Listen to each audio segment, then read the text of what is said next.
كنشوفوش غير في بلادنا هي دولة نامية وفيها التافهون يتسيدون. إذا كنت مثقلا بالدين الخارجي وإذا قمت بخوصصة المؤسسات والمقاولات الكبرى، ماذا تبقى لك من سيادتك؟ ماشي واحد الإنسان اللي هو تافه مستهلك انتهازي بحال هادو اللي كنلقاو عندنا حنايا في السياسة واللي معمرين المؤسسات ديالنا.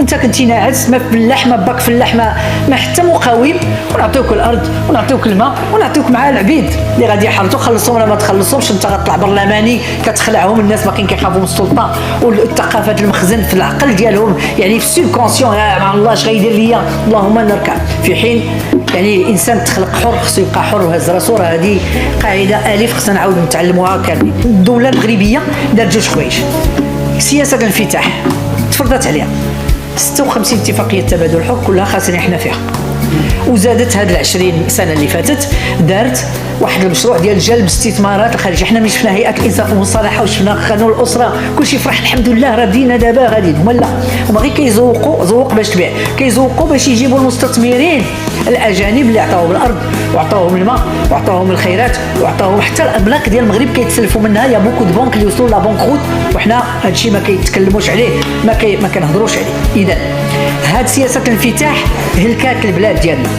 من بعد غادي يجينا صندوق النقد الدولي اللي هو مغرقنا، غايقول لك هو خصكم ديروا الاصلاحات. علاش اليوم كيتكلموا على انه المغرب خدا 5 المليار ديال الملايير ديال الدولار، يعني تقريبا شي 60 مليار ديال الدرهم مؤخرا، وقال لك المغرب راه خرج من المنطقه الرماديه. علاش؟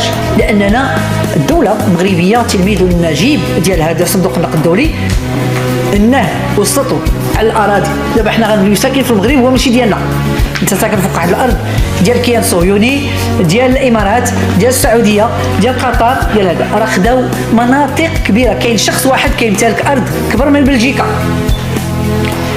وجاو هاد الناس بشحال هادي وسخوا لينا الماء، تلوث ديال الماء، تلوث ديال التربه، ضربوا لينا التنوع البيئي في بلادنا، ودخلوا اللي بغاو، لان كيدخلوا يعني فاتحين لهم ذراعهم وماشي سوقهم في المغرب ولا مستقبل المغرب والاجيال المقبله. ثم مؤخرا دوزوا ميثاق الاستثمار، غيسهلوا. ما بقيتي لا غتمشي للمقاطعات السلميه توقع لا والو، دغيا اللي بغا مرحبا اجيو. وهنا طرحت المشاكل ديال الارض ديال السلاليه، الاراضي السلاليه والاراضي ديال القبائل. راه البارح كنت انا والاخ عزيز غالي في واحد المباشر معهم، هادو التنسيقيات ديال القبائل ايتوسا وبعمران وغيرهم وغير واللي كلهم وطنيين، ناس اللي دافعوا على تحرر البلاد، واليوم حيدوا لهم الارض من تحت رجليهم. ومهم داك الصبار وقع به ما وقع، والرعي الجائر، وغيدفعوا حتى هما يسكنوا في دور الصفيح في ضواحي المدن اللي هي اصلا ماشي متقدمه.